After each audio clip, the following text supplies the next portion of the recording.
आपका फिर से स्वागत करता हूं आपके अपने चैनल प्रदीप फिजिक्स प्लैनेट में। तो हम लोग लास्ट टाइम पढ़ चुके थे कैपेसिटेंस के 15वें लेक्चर तक एनसीईआरटी सेकंड चैप्टर के न्यूमेरिकल्स। एनसीईआरटी सेकंड चैप्टर के न्यूमेरिकल्स में हम लोगों ने एक ऐसे क्वेश्चन को डील किया था, थोड़ा लॉन्ग हुआ था।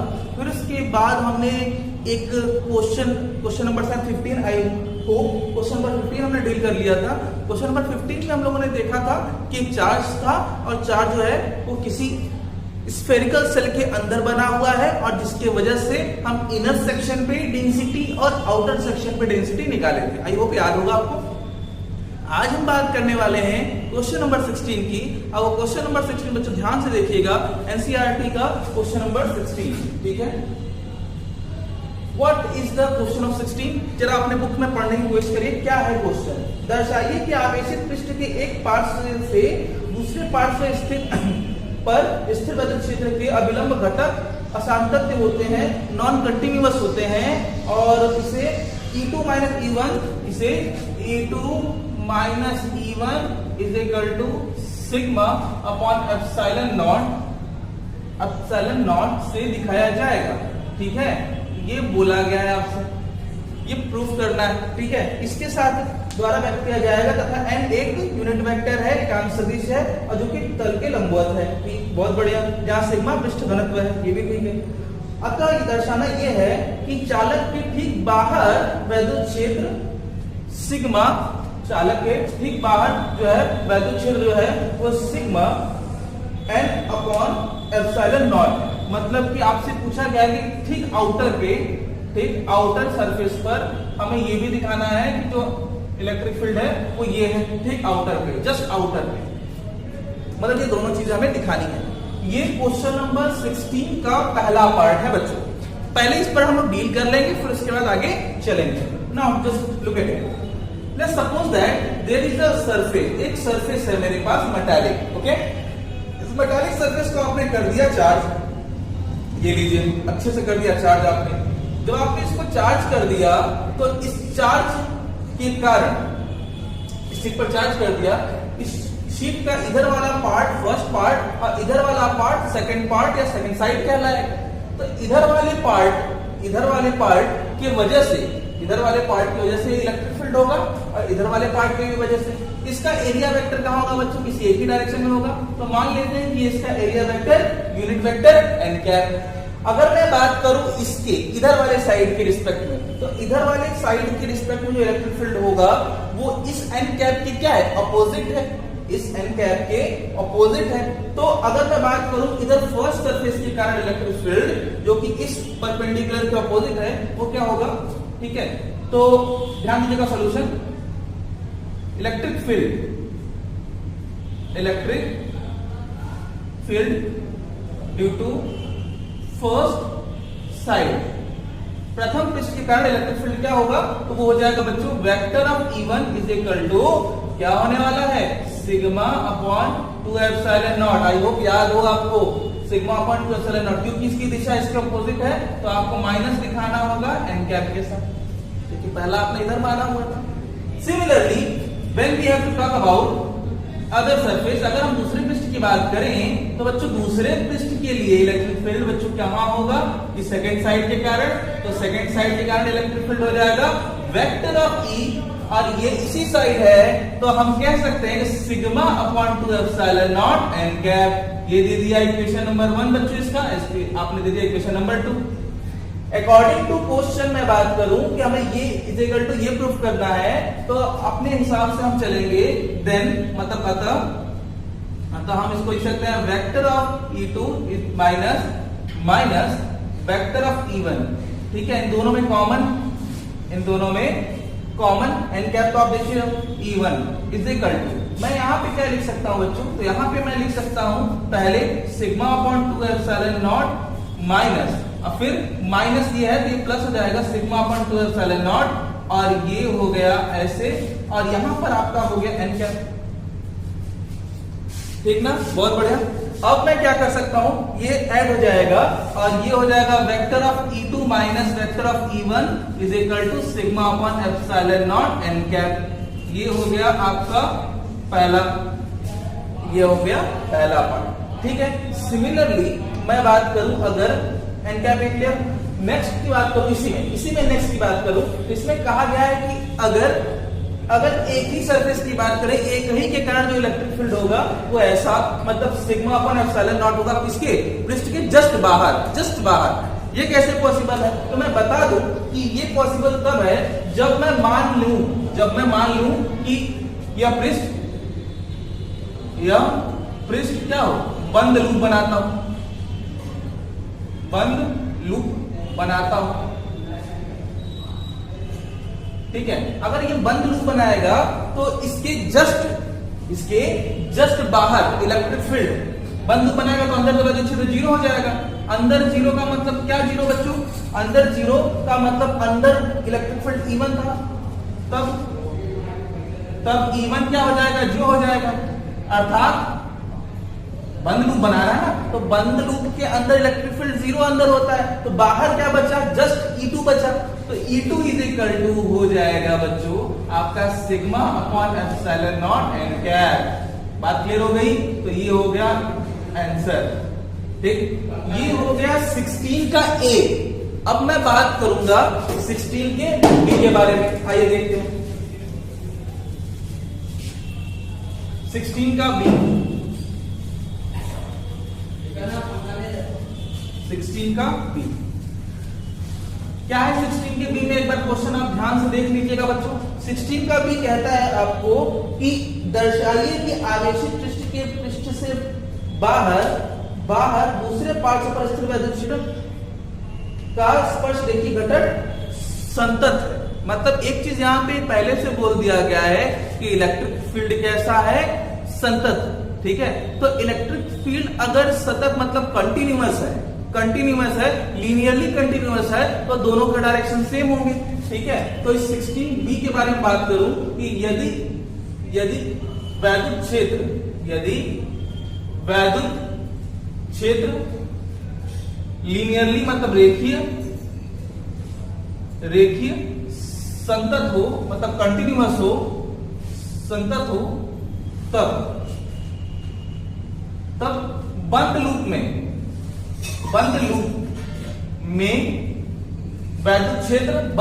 वैद्युत क्षेत्र जीरो होता है। अर्थात हम कह सकते हैं कि इलेक्ट्रिक फील्ड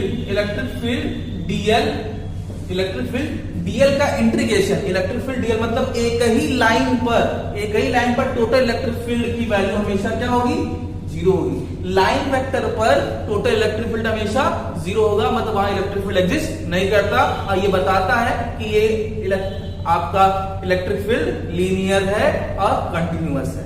बात क्लियर हो रही है? तो ये हो गया क्वेश्चन नंबर 16। अब मैं चलूंगा क्वेश्चन नंबर 17 की ओर बच्चों। क्वेश्चन नंबर 17 क्या है, आइए देखते हैं।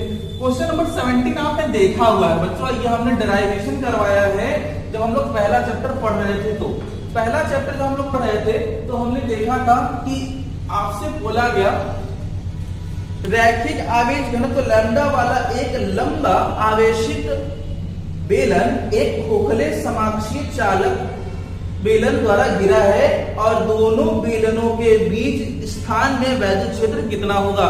सिंपल है बच्चों कि आपसे ये बोला गया कि एक हमारे पास कोई रैखिक आवेश घनत्व वाला रॉड, रैखिक आवेश घनत्व जिस पर क्या है, चार्ज, ठीक है।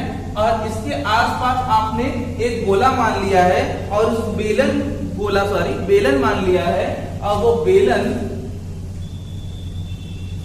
बेलन आपने जस्ट एज्यूम कर लिया कि ये बेलन जो है वो कुछ इस तरीके से इसकी चारों तरफ घिरा हुआ है, मेटालिक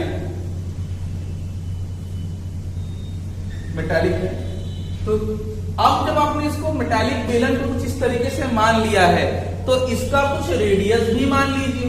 इसका रेडियस बच्चों हम क्या मान ले, ए मान ले क्या? चलिए ए मान लेते हैं, आर भी मान सकते थे, हम लोग लास्ट टाइम किए थे। अब मैं बात करूं कि इस रेखीय रॉड के ऊपर कितना चार्ज है, तो रॉड के ऊपर चार्ज डेंसिटी हमको पता है, वो क्या है, लैम्डा, ठीक है, दिया दिया है छड़ पर रेखीय आवेश घनत्व क्या है, लैम्डा। तब हम क्या करेंगे, तो हम बात करेंगे कि अगर इस छड़ पर रेखीय आवेश घनत्व लैम्डा है तो इसके कितने पृष्ठ मौजूद है जो आपको दिखाई दे रहे हैं। तो एक पृष्ठ बच्चों ये है, एक पृष्ठ बच्चों ये है और एक पृष्ठ बच्चों ये है। तो इस पृष्ठ पर जो इलेक्ट्रिक फील्ड लाइंस होंगी वो इधर ही निकल के जाएंगी, बिल्कुल सही। और जब इलेक्ट्रिक फील्ड की दिशा इधर होगी तो अब मैं बात करूं इसकी एरिया वेक्टर की, तो इसका एरिया वेक्टर का डायरेक्शन भी इधर ही होगा, ठीक है। एरिया वेक्टर हमेशा लंबवत होता है, तो इलेक्ट्रिक फील्ड का भी डायरेक्शन इधर होगा, एरिया वेक्टर का भी डायरेक्शन इधर होगा। अगर मैं बात करूं ऊपर, तो इसका एरिया वेक्टर बच्चों कहां होता है, तल के परपेंडिकुलर, तो ये भी ऊपर हो गया एरिया वेक्टर। और इलेक्ट्रिक फील्ड ऐसे होता है रेडियल, तो ये इलेक्ट्रिक फील्ड हो गया। सिमिलरली मैं बात करूं नीचे, तो इलेक्ट्रिक फील्ड का डायरेक्शन इधर बच्चों और एरिया वेक्टर परपेंडिकुलर डाउनवर्ड, ये आपने आउटवर्ड दिखाना था, यहाँ डाउनवर्ड हो गया, ठीक है, परपेंडिकुलर। यहाँ पे कितने सरफेसेस हैं इस मेटालिक सिलेंडर के आसपास, इस मेटालिक सिलेंडर के आसपास 3 रीजन है, टॉप, बॉटम और कर्व। तो आइए सॉल्व कर लें। टोटल सरफेस के कारण कुल पृष्ठ के कारण वैद्युत फ्लक्स, तो कुल पृष्ठ के कारण वैद्युत फ्लक्स कैसे निकालेंगे आप, तो phi is equal to integration, और बच्चों पहले ऊपर वाले का निकाल लिया जाए तो हो जाएगा वेक्टर ऑफ ई डॉट, अगर मैं ऊपर वाले की बात करूं तो हो जाएगा ई डीए साथ में होता है कॉस थीटा, तो थीटा के जगह पे एंगल कितना लेंगे, 90 डिग्री, तो आप साथ में लीजिए कॉस 90 डिग्री, ठीक है। ये ऊपर वाले सरफेस का हो गया, तो इसको हम लोग लिख सकते हैं ट्रांसवर्स, ठीक है, या फिर आप छोड़ दीजिए। अब आ जाइए यहाँ पर इधर वाले पर, इसको हम लोग कर्व कह सकते हैं, तो ई डीए और कॉस 0 डिग्री, और इसमें आप कर्व के लिए बात कर रहे हैं। सिमिलरली मैं बात करूं नीचे वाले के बारे में, तो हो जाएगा ई डीए कॉस 90 डिग्री। इसमें cos 90 की वैल्यू क्या हो जाएगी बच्चों, cos 90 की वैल्यू यहाँ पे होती है 0, यहाँ पे भी cos 90 की वैल्यू 0, लेकिन cos 0 की वैल्यू तो बच जाएगी 1 होगी।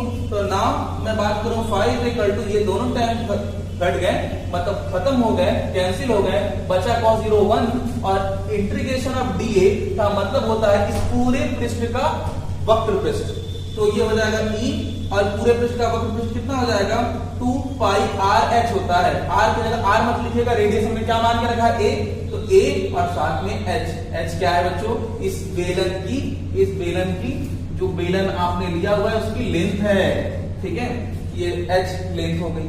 आप एच की जगह पे आप एल भी लिख सकते हैं, इक्वेशन नंबर 1 रेफर कर दीजिए इसको। अब मैं बात करूंगा कि आगे क्या करें। गॉसेस लॉ क्या कहता है, गॉस के नियम से, तो बच्चे गॉस के नियम कहता है हमारा कि अगर मैं निकालना चाहूं इस पूरे रीजन से कितना फ्लक्स मिलेगा, तो पूरे रीजन के आसपास फ्लक्स निकालने के लिए हम एक गॉसियन रीजन ले सकते हैं, ठीक है, या फिर हम फ्लक्स का फॉर्मूला सीधा लगा सकते हैं। तो फ्लक्स फॉर्मूला क्या होता है, phi is equal to q by epsilon not, यही ना, क्यू बाई एप्सिलॉन नॉट। तो क्यू क्या है, चार्ज है, चार्ज इस रीजन से कितना इंक्लोज्ड है, तो इतना ही चार्ज में इंक्लोज है बच्चों, इतना ही। तो इतने चार्ज की वैल्यू कैसे पता चलेगी, हमें 1 यूनिट का पता है कितना, लैम्डा, हमें कितने यूनिट का चाहिए, यहां से यहां तक का, हमें तो 1 यूनिट का पता ही है ना, लैम्डा है, हमें इतने यूनिट का चाहिए, और इतना यूनिट है कितना, एल। तो हम इसको लिख सकते हैं क्या, क्यू की जगह पे लिख सकते हैं lambda into l by epsilon not.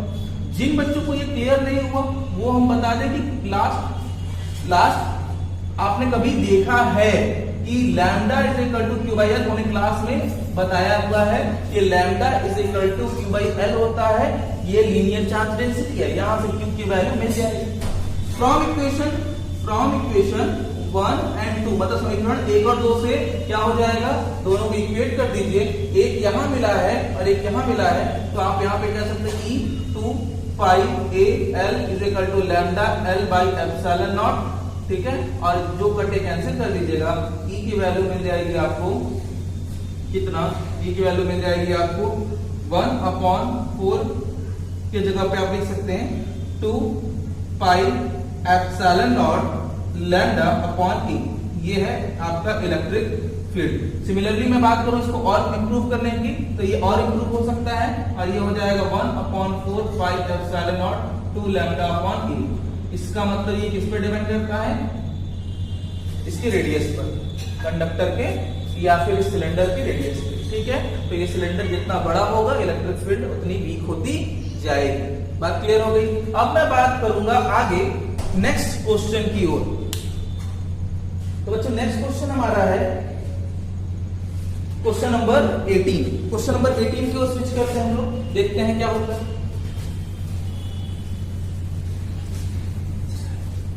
Question number 18 simple है, मैं तरीका बताऊंगा, आप उसको फॉलो करते जाइएगा।